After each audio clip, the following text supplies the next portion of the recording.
kasih sudah klik video ini. Tapi jangan lupa guys, klik tombol subscribe karena subscribe itu gratis. Dengan subscribe kamu support channel ini terus untuk upload hampir setiap hari. Ingat, subscribe itu gratis, gak ada ruginya kamu klik tombol subscribe guys. Selamat menonton, enjoy.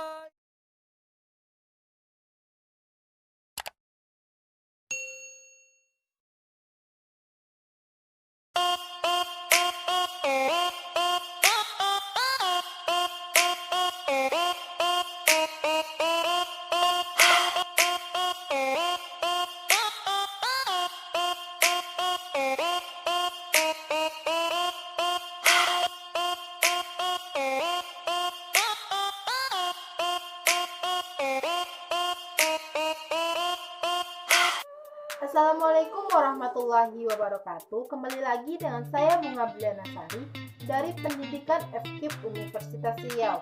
Kali ini saya akan menjelaskan tentang salah satu organisasi yang pernah ada di Indonesia, yaitu Budi Utomo.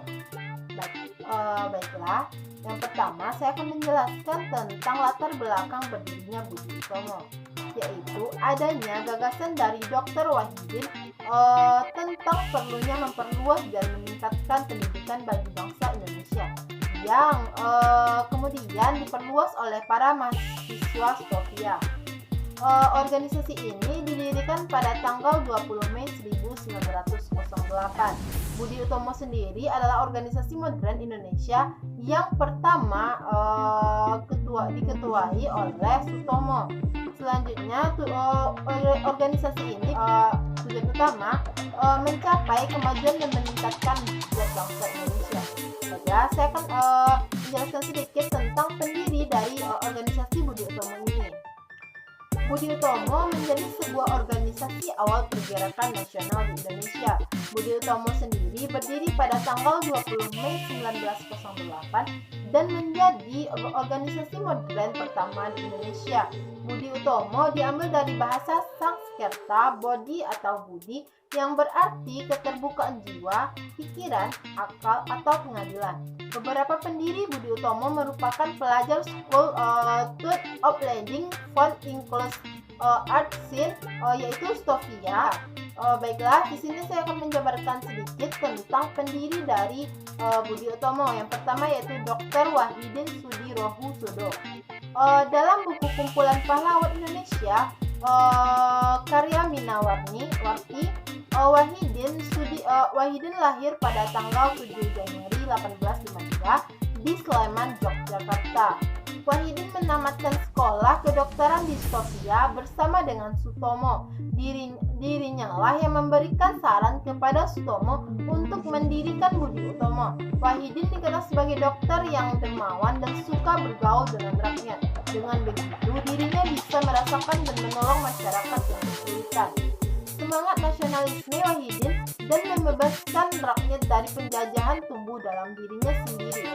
Untuk itu, pihak mengumpulkan dana untuk mencerdaskan masyarakat yang tidak bersekolah. Wahidin merupakan penasihat sekaligus motivator bagi Budi Utomo sekaligus di kalangan pelajar Stovia. Wahidin menutup usia pada tanggal 26 Mei 1917 dan dimakamkan di Desa Melati, Yogyakarta. Gelar pahlawan Indonesia diberikan kepada Dr. Wahidin pada tanggal 6 November 1973. Pendiri selanjutnya yaitu Dr. Sutomo. Dr. Sutomo sendiri bernama asli Subroto yang lahir pada tanggal 30 Juli 1888 di Nganjuk, Jawa Timur. Dilansir dari buku Riwayat Hidup dan Perjuangan Dr. Sutomo, karya Angkasa, Sutomo merupakan dokter yang aktif dalam bidang politik. Sutomo sendiri kemudian mendirikan perkumpulan dengan nama Budi Utomo sebagai sebuah organisasi pelajar. Karena saat itu Belanda sangat melarang organisasi yang berbau politik.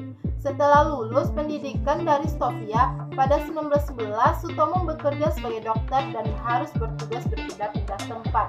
Dr. Sutomo dikenal sebagai dokter yang dermawan karena banyak mengobati masyarakat tanpa meminta biaya. Sutomo sendiri juga mendirikan ISC yang melahirkan sekolah tenun, bank kredit, koperasi, dan sebagainya. Pada 1931, ISB berubah menjadi Persatuan Bangsa Indonesia.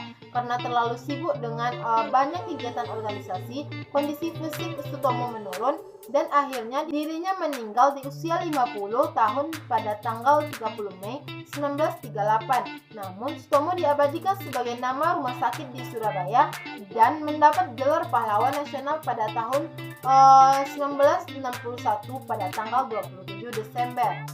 Budi Utomo merupakan adanya suatu organisasi pemuda dan telah didirikan pada tanggal 20 Mei 1908 dengan Dr. Wahidin.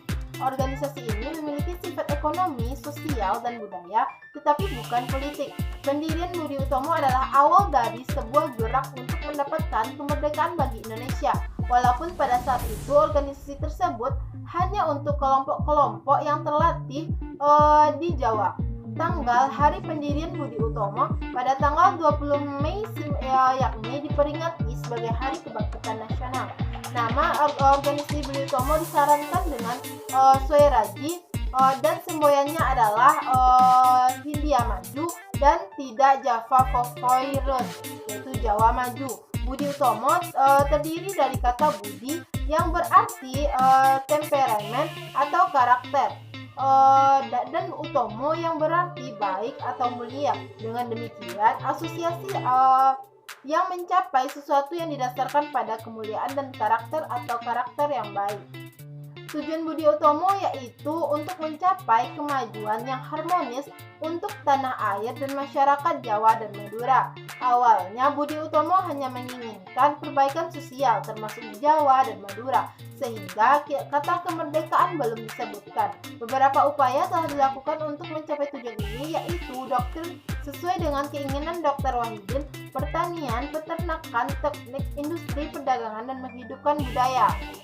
Pada tahun 1908, Dr. Wahidin telah bertemu dengan murid-murid dari Sutomo di Sofia. Wahidin telah menjelaskan idenya terhadap para siswa Sofia dan para siswa yang telah menerimanya dengan baik. Secara kebetulan, siswa Sofia juga membutuhkan tempat di mana aktivitas dan kehidupan budaya mereka secara umum dapat terjadi. Budi Utomo adalah organisasi Jawa asli pertama. Organisasi Kongres pertama mendapat perhatian luar biasa di media. Pada Kongres pertama, Dr. Wahidin terpilih sebagai ketua Kongres, namun pada hari kedua ia digantikan oleh Panji Broto Atmojo karena dalam kesehatannya telah terganggu. Dr. Wahidin lebih menekankan masalah dalam tradisi Jawa masa lalu daripada modernisasi Jawa di masa depan. Para siswa Sofia dan beberapa peserta lainnya tentu saja tidak keberatan dengan Dr. Wahidin yang berurusan dengan pendidikan barat. Namun pesimisnya juga terjadi pada peserta kongres di mana pendidikan barat hanya untuk priai. Peserta menginginkan pelatihan untuk seluruh penduduk India. Di kongres ada dua kelompok yang ada perselisihan. Kelompok pertama yang diwakili oleh Wahidin, Rajiman, dan Swi Josewoyo berpendapat jika elit Jawa terbentuk, orang-orang biasa akan segera mengikutinya atau mendekati pendidikan dari atas.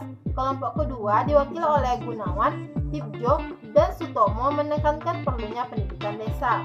Ini saya akan menjelaskan sedikit tentang hasil dari kongres pertama, yaitu terjadi pada tanggal 3-5 Oktober 1908 di Yogyakarta. Dengan hasil tidak melibatkan diri dalam politik, bergerak di bidang pendidikan, Yogyakarta sebagai pusat pergerakan, wilayah pergerakan di Jawa dan Madura, terpilihnya Tirto Kusumo sebagai seorang bupati, yaitu diangkat sebagai ketua dari Budi Utomo. Budi Utomo memiliki kegiatan-kegiatan politik, yaitu sebagai berikut: ikut duduk dalam komite Indi Warber, ikut mengusulkan dibentuknya Volkras, merencanakan program politik untuk mewujudkan program politik untuk pemerintahan parlemen berdasarkan kebangsaan, ikut bergabung dalam PPKI, bergabung dalam PBI yang kemudian menjadi Perindra, melancarkan isu pentingnya pertahanan sendiri dari serangan bangsa lain, menyokong gagasan wajib militer pribumi.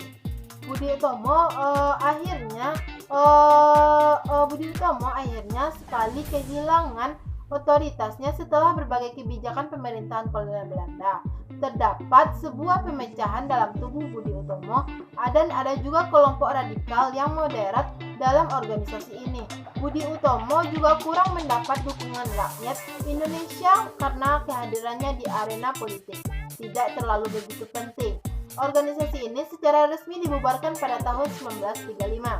Ada sejumlah faktor yang telah menyebabkan kurang dimanfaatkannya dalam tujuan sebuah organisasi Budi Utomo, yaitu prioritaskan pendidikan priai dan bukan orang biasa. Sikap Tirto Kusumo lebih pada kepentingan pemerintahan kolonial Belanda, prioritaskan Belanda daripada Indonesia. Pemecatan antara anggota Budi Utomo dari Student Tenward, adanya kesulitan suatu finansial, jumlah priai yang memprioritaskan sebagai posisi daripada kepentingan nasionalisme.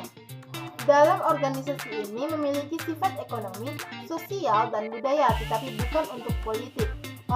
Awal berdiri Budi Utomo berasal dari Dr. Ing Wahidin, seorang dokter dari Jawa dan Surakarta. Sekian penjelasan saya, semoga bermanfaat dan maaf atas kesalahannya. Bye-bye.